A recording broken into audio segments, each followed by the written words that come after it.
नमस्कार, मी संजय आठवले मोबाईल सूत्रवरनं तुम्हाला NGO सूत्र हे हा प्लॅटफॉर्म बद्दल थोडक्यात माहिती देणार आहे। खूपदा आपल्याकडचे NGO आपलं काम, चांगलं कार्य देणगीदारांना समाजापर्यंत दाखवण्यात खूप कमी पडतात। तसेच ते दैनंदिन कामात टेक्नॉलॉजीचा वापर खूप कमी करतात। तर ह्या दोन गोष्टी आम्ही ध्यानात ठेवून NGO सूत्र हा प्लॅटफॉर्म डेव्हलप केलेला आहे। तर ह्या प्लॅटफॉर्म मध्ये एक स्टाफसाठी आपण टॅब देतो असा, त्याच्यात आमचं ॲप प्रीलोडेड असतं, दुसरं काहीच ह्याच्यात दिसत नाही, त्यामुळे ह्या टॅबचा दुरुपयोग कमी होतो।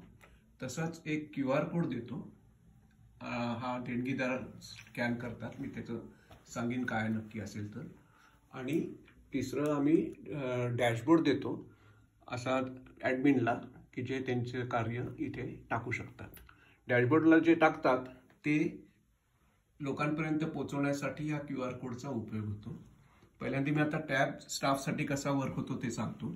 तर टॅबमध्ये सगळे प्रोजेक्ट दिसतात आणि मग त्याचा तो डोनेशन आणि त्यांचा दैनंदिन एक्सपेन्सेस, खर्च, आणि जर ते प्रोडक्ट करत असतील काही प्रोजेक्ट्समध्ये तर उत्पादन सुद्धा विक्रीसाठी नोंद करू शकतात त्याच्याने। आणि डोनेशन जेव्हा ते करतात तेव्हा व्हॉट्सॲपवरती त्याला लोकांना ऑटोमॅटिकली त्याची पावती मिळते। आणि जमा खर्च आपला नेहमीसारखा असतो, तसंच प्रोडक्ट वगैरे सुद्धा सेल होतो आणि सेलची नोंद सगळी ते करू शकतात तिथे। आणि हा QR कोड जो आहे तो खूप महत्त्वाचा आहे।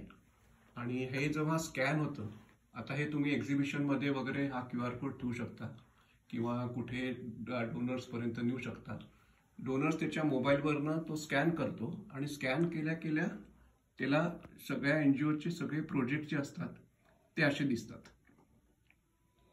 आणि आपण त्याच्यात त्याचा व्हिडिओ टाकण्याची सोय केलेली आहे, तर एक व्हिडिओ दिसेल आणि फोटोची गॅलरी दिसेल आणि प्रोजेक्टची माहिती दिसेल। आणि डोनर काय करेल, तो स्कॅन करेल, त्याच्या मोबाईलवरती जेव्हा हे सगळं दिसेल फोटो वगैरे, आणि मग तो प्रत्येक प्रोजेक्ट ब्राउज करेल वेबसाईट सारखा, आणि मग त्याच्यात तो देणगी इथे त्या प्रोजेक्टसाठी तो देणगी देऊ शकेल। देणगीमध्ये त्याचं नाव, मोबाईल नंबर, रक्कम आणि मग पेमेंट गेटवेचं सोय केलेली आहे, ज्याच्याने तो UPI किंवा क्रेडिट कार्ड, नेट बँकिंगद्वारे पेमेंट करू शकेल आणि त्याला पावती त्याच्या व्हॉट्सॲपवरती मिळेल। आणि हे सगळं इथे तुम्ही हे सुद्धा ठेवू शकता, बाकीचे प्रोजेक्ट्स वगैरे सुद्धा। आणि हे सगळ्याची नोंदी ॲडमिनला ह्या डॅशबोर्डवरती रिपोर्ट्स, वेगवेगळ्या प्रकारचे रिपोर्ट्स देतात आणि नवीन प्रोजेक्ट टाकण्याची सोय आहे। आणि मग अकाउंटिंग हेड्स वगैरे जे असतील किंवा एक्सपेन्स हेड, हे सगळे तुम्ही त्याच्यात टाकू शकता आणि प्रत्येक प्रोजेक्टला तुम्ही तसे डिफाईन करू शकतात।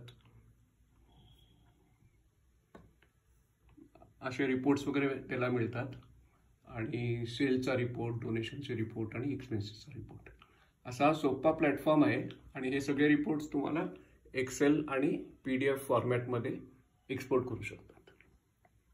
तर तुम्हाला काही जास्त डेमोसाठी जर अपॉइंटमेंट घ्यायची असेल तर तुम्ही या नंबरवरती कॉल करू शकता, 9049035081। थँक्यू।